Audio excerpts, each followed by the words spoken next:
Welcome into the Backroads Build podcast. I'm Ben, and on today's episode, we are talking about the Abitibi Canyon, which you may or may not have heard of. It's about 5.5 hours north of North Bay. Think about 90 minutes north of Cochrane. So it's not in our backyard. It's a bit of a drive, but it is a remote place, and it used to be heavily populated at one point. But then as soon as that boom of population came, the next thing you know, within a decade, found itself with barely any people living there. So we brought on Bob Hunter, who is more famously known as Abitibi Bob, who grew up in Abitibi Canyon in this kind of secluded place, along with a bunch of other children. And he talks about his experience being in the canyon, being kind of away from people, and what it was like growing up in that time. Also, we go into some of the history of the canyon, why it did so well, why it failed, and he also talks about what it was like moving away for the first time and going into a more heavily populated area. So all of that is on the way, but first, a word from today's sponsor, Voyageur Aviation.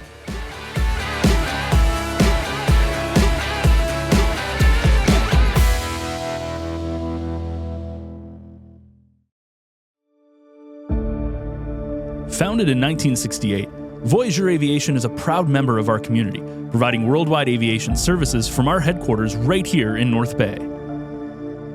If you're looking for a challenge, change, or want to expand your current career in aviation, Voyageur is hiring for a wide range of technical and non-technical roles, including pilots, aircraft maintenance personnel, corporate administration, machinists, supply chain professionals, and more.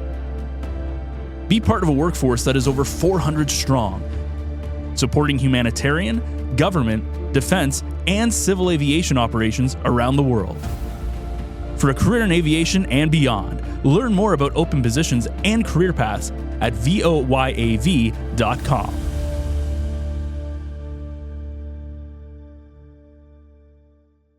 Well, today we are talking all about the Abitibi Canyon, and we are honored to have on the program today Bob Hunter, who is more well-known as Abitibi Bob. Bob, welcome to the program.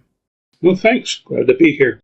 So I'm going to throw to you, Bill. Yeah. You wanted to give us a little bit of context exactly what the Abitibi Canyon is, because it used to be a pretty robust place that has kind of fallen a little bit to the wayside. Yeah, well, Bob's going to tell us all about that, Ben, and this is another one of those history lessons for you. But Abitibi Canyon are known as the colony, and for listeners, just for spatial context, right now to put it in how you would get there today, it's approximately 100 kilometers north of Smooth Rock Falls, which is west of Cochrane and east of Kapuskasing. You got to go almost due north, and it's the ONR line goes beside Abitibi Canyon and keeps going northward to Moosonee. And at one time, there was no road north of Smooth Rock Falls, and Bob well knows about this.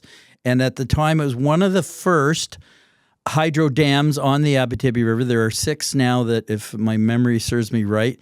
But it was during that age of hydroelectricity and power generation that there was this whole need and appetite for creating hydroelectricity, and that's how Abitibi Canyon came into existence. And there was a thriving community there, and now it's almost a ghost town. Ontario Hydro still maintains it, and there are crews coming up on a 4-day rotation because it's a significant power dam in its own right. But more importantly, people lived there as one of those communities that made Northern Ontario vibrant. That's enough of an introduction.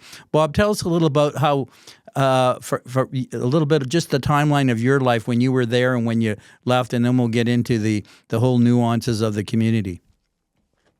Well, we moved there, my parents and myself, in 1951.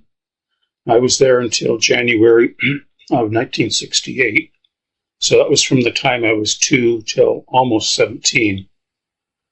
And during most of those years, there was no, as you said before, there was no road to Abitibi Canyon until they built the one from Smooth Rock Falls. So. Yeah, do you remember approximately the population at that time? I don't want to call it its heyday, but it was, the dam had to be created and the people stayed on, and then, of course, the maintenance of the power dam. But what's the approximate population of the colony, as from your recollection? From the time I was there, it was around 130 people, 30 houses, And it was, but then I left in 68, I think it was around 300 people. And they expanded the canyon. They about doubled the size. Yeah, there was, and tell us what was there at the time, because you can talk about the school and all the other amenities of a community that existed and existed well. Yeah, there was at that time, when the time we moved in, it was a 2-room schoolhouse. The high school kids were in one room and the public school in another. So you'd usually have several grades in one room. And there was a store, small store, grocery store. One building that served multiple purposes, including a post office. And a staff house and a recreation hall where all the entertainment and church services, etc., would take place. No vehicles except for one truck and a swamp buggy. So people walked around the community because, I've been there many times, and you can still see the remnants of what the community was been. And so everybody walked around. Tell us a little bit about just that daily routine of being in that community. Yeah, well, everybody, there was no excuses for missing school other than illness, because no snowstorms would stop us. We plow through them anyways. And there wasn't a whole lot to do. I did a lot of reading. There was tobogganing, skating. They had a nice rink and a curling rink. So we go skating, and at one point I was on a curling team, the skip of it. And after they expanded to Little Long Rapids, they built that. They had a school team come down from there and play us. So we had a small tournament, which we won. So I've still got the trophy for that somewhere. That was 1961. So did the families, other than new families coming in, did people tend to stay there over X number of years? Yeah, not necessarily willingly, because it was hard to get people to move there in the first place. And so if you applied for a transfer to go to another hydro job, they were hesitant to give you the job because it was hard to replace you. And so that's why we were there so many years, because my parents wanted, or at least my mother wanted out. I liked the place. But it took quite a few years before we finally got. Yeah. Now, what was your father's position there? He, for most of the years, I think, he was a carpenter, did all the carpentry work. And he became colony foreman, which means that he looked after the maintenance of all the houses and buildings and anything that happened to break down. So. When you think about it, not to go into salaries and things, but people, was the housing subsidized and things? Did people, you stayed put. You didn't have to have a car, or did you have to keep a car in Cochrane when you wanted to go out into the real world other than Abitibi Canyon? Yeah, we'd get out about once a year for a couple of 2 to 3 weeks. And at various times we had a car of our own. Other times we actually shared a car with another person. We co-owned it. And they would use it when they went out on their vacation. We'd use it when we went out on our vacation. And the rest of the year they would put it into storage in a garage in Cochrane, and they'd look after it.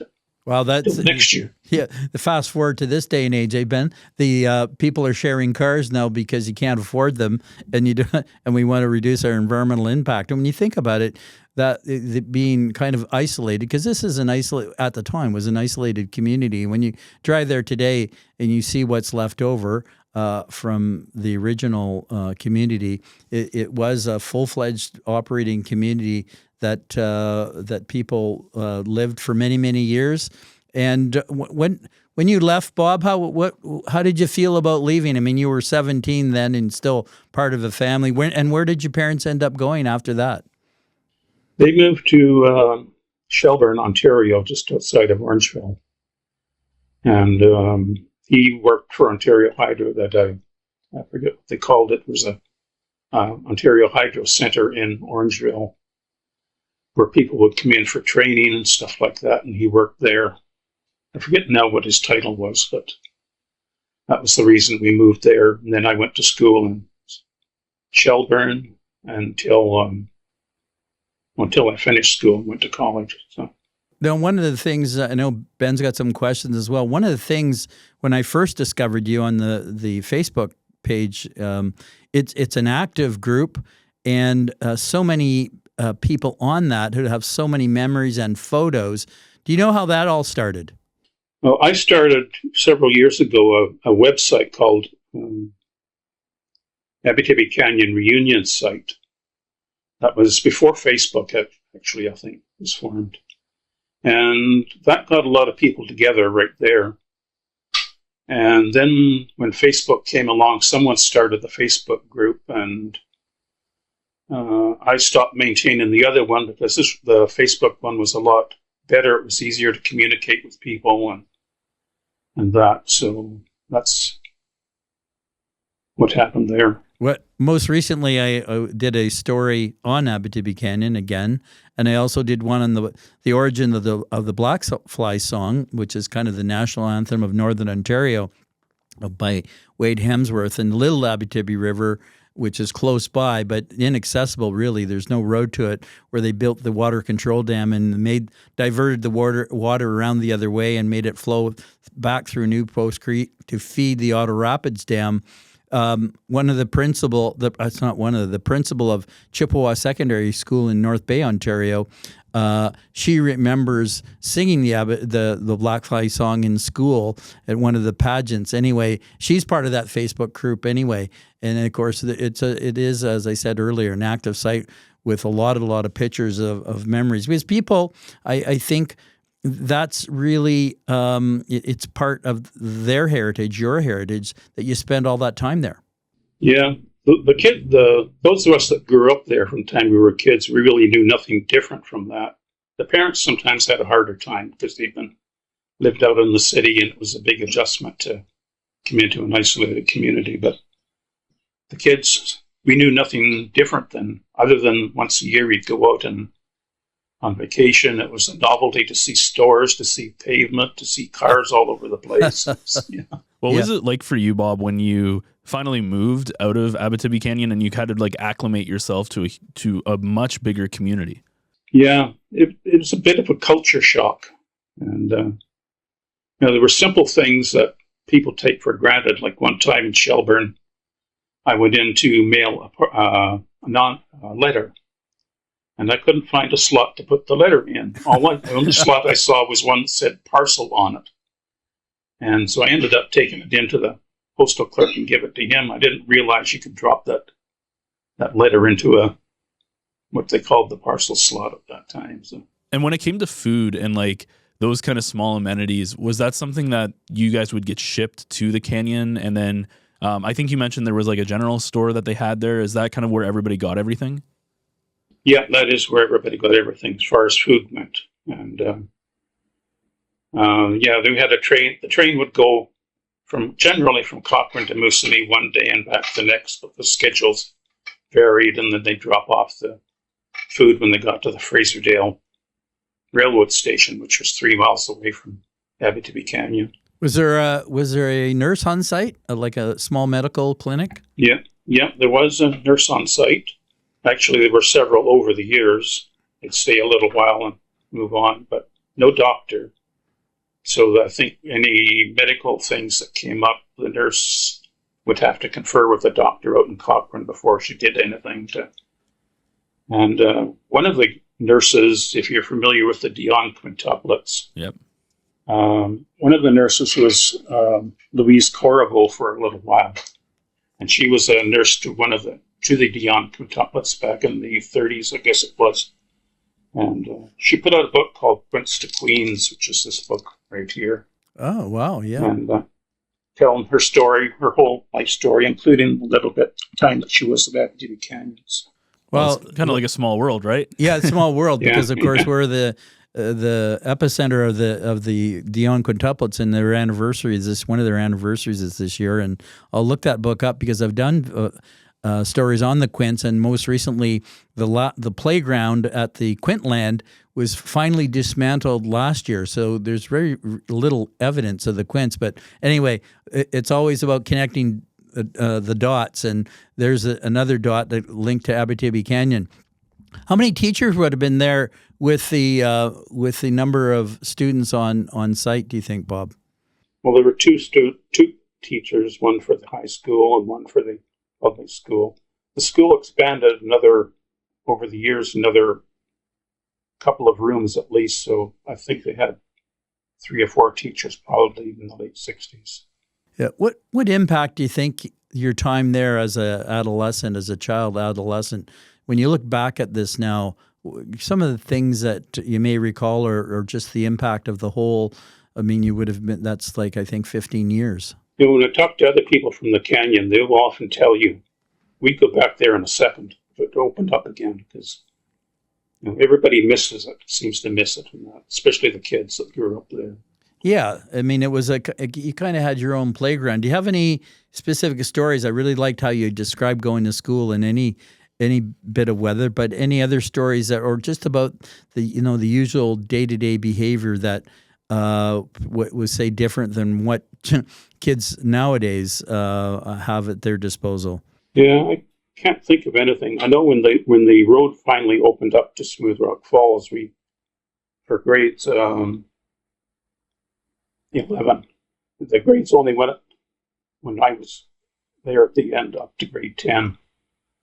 And when the road opened up, they bussed us out one year to the high school in Smooth Rock Falls, and that was 45 miles each way.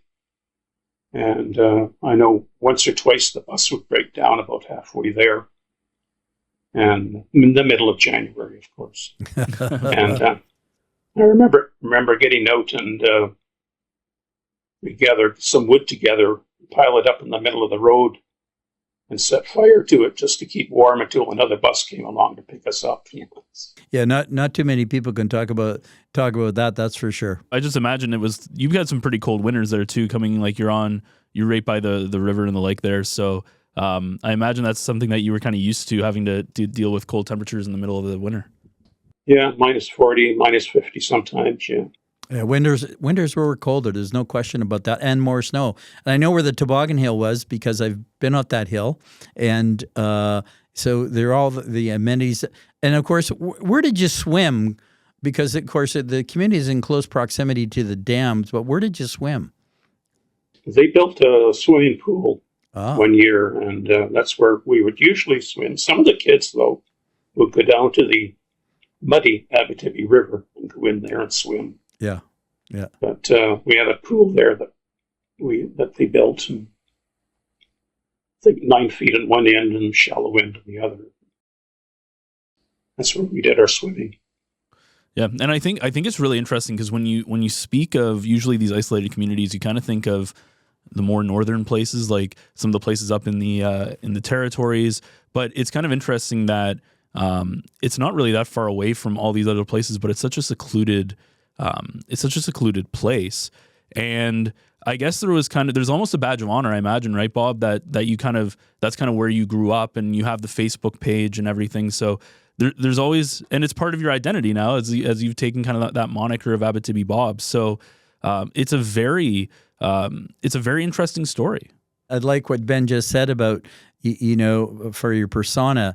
It has had a lasting impact, as you said, on yourself and many others. Have you been back? Yeah, I went back. Last time I was there in the year 2000, and I got married back in 1991, and my wife wanted to see what the Abitibi Canyon looked like. So we were living in California at the time. So we flew back to Toronto and we rented a car and we drove up there and took her little tour around the place. She would not get out of the car because the black flies were so bad.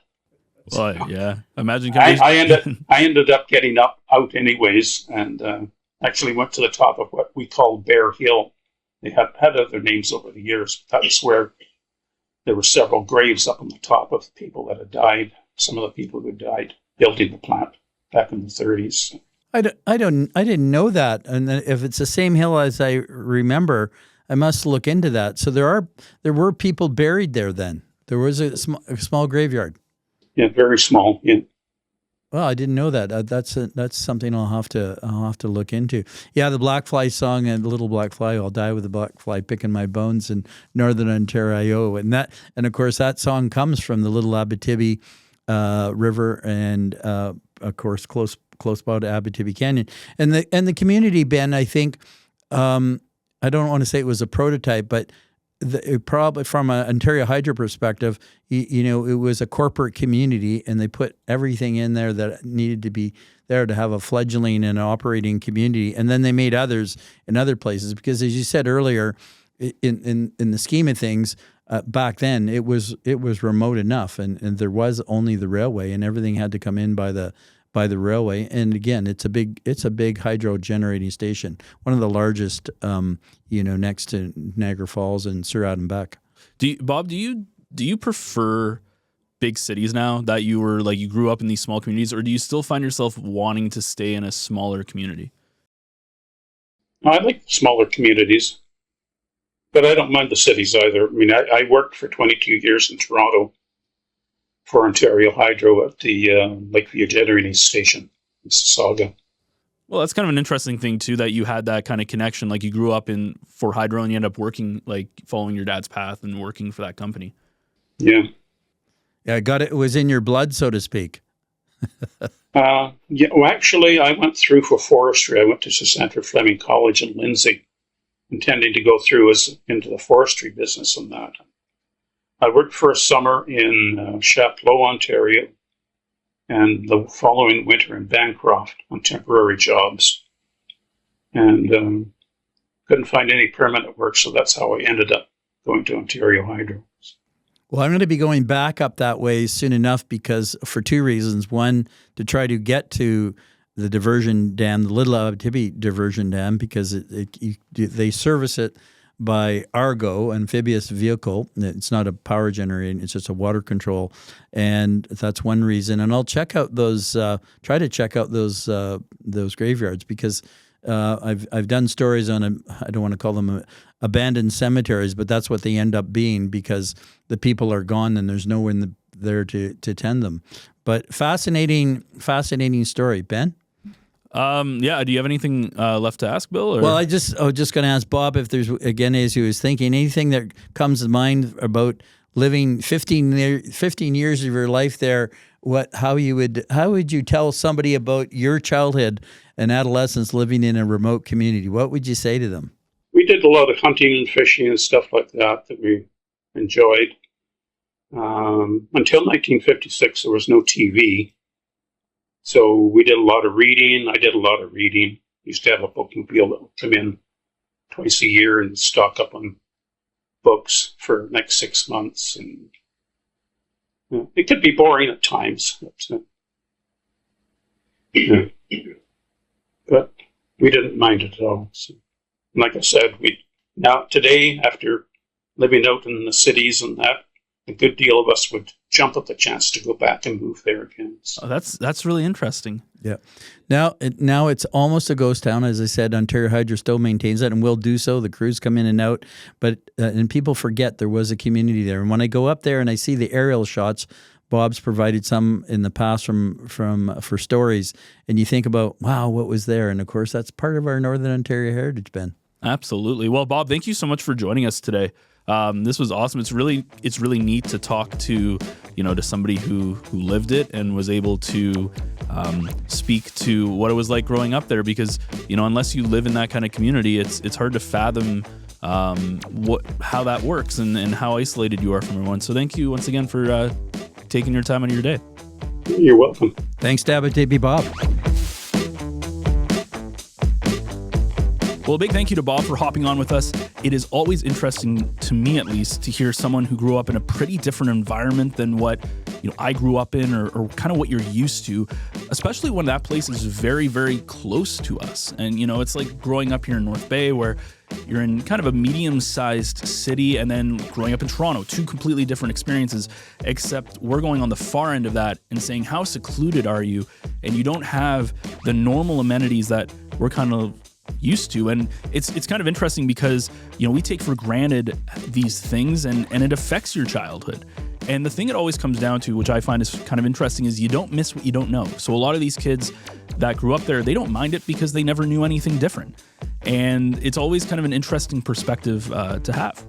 So if you enjoyed today's episode, you can find out more episodes of Backroads Bill podcast every single Wednesday morning on your favorite podcast players. The video version you can find on the North Bay Echo YouTube channel. And of course, you can always find every episode on NorthBayEcho.ca. And you can check out the other podcasts we have on offer, not just from the North Bay Echo team, but also podcasts from local creators. And check out our newsletter, Echo Essentials. It's free to sign up. It comes to your inbox every Tuesday and Thursday, and it does a great job of keeping you up to date with news and events happening around the city. All of the latest podcasts on our network, all of the news that comes from that, and some other fun things that change up week to week, including a comic from our very own local Alan Hirsch. So that about does it for myself and Bill. Join us again next week for another Backroads adventure.